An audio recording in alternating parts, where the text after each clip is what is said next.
So my first question is, why is surrender so uncomfortable? So I'm gonna say surrender is giving up control.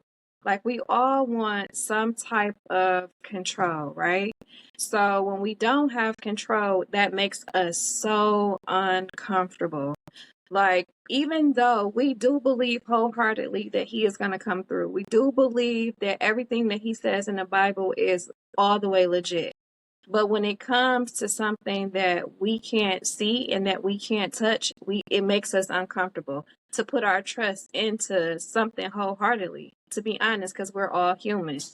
And I feel like that is the one thing that we struggle with daily. Like making sure that like you said, you always say, G, you always be like, we can trust the bus driver, we can trust the Uber Eats people, we can trust the pilot, but those are things that we can see. Those are things that we can feel. It's the problem is when we can't see or touch it. Mm. Hey, Jax, what you got? I agree with Keish 100%. I'll sprinkle this on top of that. Real believers know just because you trust God, it doesn't mean it's going to work out how you want it to work out. And that's the reality that you can be afraid to face. He's going to answer me, but his answer may not be an answer I want to hear. It may not be an answer that I'm ready for. It may not even be the outcome that I desire simply because I'm human and I want things my way. Trusting God requires you to understand the answer may not always be what you wanted. The answer may not be your outcome that you desire. And when he answers, you got to be okay with that. You got to sit with the answer. Yeah.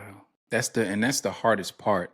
Like you said, Jax, you really have to sit with the answer because the answer may not come in the form that you want it to. You may ask him for something and all of a sudden he said, well, I hear what you're saying, but for your greater good, we're going to do this. Right. And that can be challenging in itself. Right. And my answer to why surrender so uncomfortable is because we don't necessarily have, and I'm not saying we as everyone, but there are people out there that don't have the blind faith. And it's hard to overcome sometimes. And sometimes it's so hard to the point where everything that you've gone through in your life, you find yourself having to struggle in it. And the big question is, if I've turned my life around, if I'm doing all the things that God says, if I've surrendered like I've supposed to surrender, why is my life still in turmoil? That's one of the biggest situations too, right? And so to that, I want to say to anybody out there that's listening, understand this. He said that you will go through. You will go through, but he has conquered the world. So the thing that you're going through, he's already conquered it.